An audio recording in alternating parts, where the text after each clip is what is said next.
It is time to check and reverse the growth of government, which shows signs of having grown beyond the consent of the governed. It is my intention to curb the size and influence of the federal establishment and to demand recognition of the distinction between the powers granted to the federal government and those reserved to the states or to the people. He had this unbelievable confidence in his convictions and a determination and a commitment to execute the vision.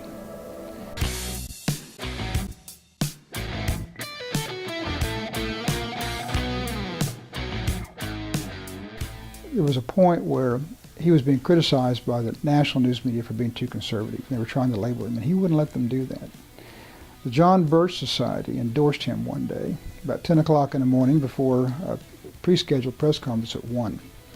There must have been 250 microphones out there. The press was just out of control. They were frothing at the bit to be the first one to ask him, because surely this was the end of his campaign, because he'd been endorsed by this controversial group. He comes in to get prepared for the press conference about 30 minutes beforehand. The senior staff tells him the situation and what had happened, and did he want to cancel the press conference. He says, well, wait a minute, he was always so calm. Why would we do that? This isn't a problem. Trust me on this. Everybody went, well, I don't know.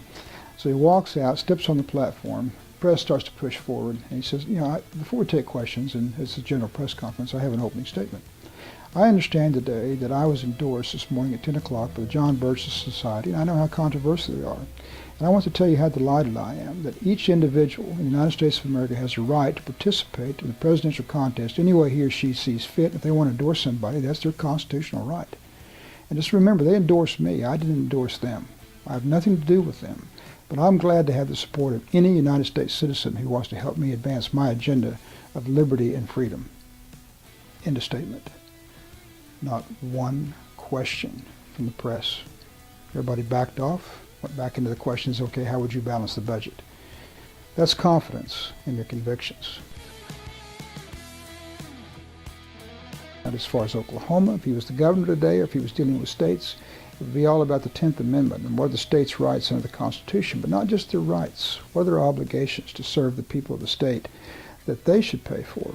And what he would be doing in Oklahoma would be saying, you're in a wonderful position right now, given this world economy, better than most states. What can we do to become less and less dependent on the federal government? First thing you do is you set your priorities. This is what we needed to provide for the citizens of Oklahoma. Now, can we afford it, and how do we pay for it? Second, if there are other things, and there are certain relationships that you have to have with the federal government, and there are costs that you have to share. But determining priorities and how not to be dependent upon the federal government, and then ensuring the 10th Amendment state rights, that the federal government doesn't impose or take over any of the responsibilities of the states that are for their decisions, for their citizens, and how they want to operate within their state, is what Reagan would provide for leadership today.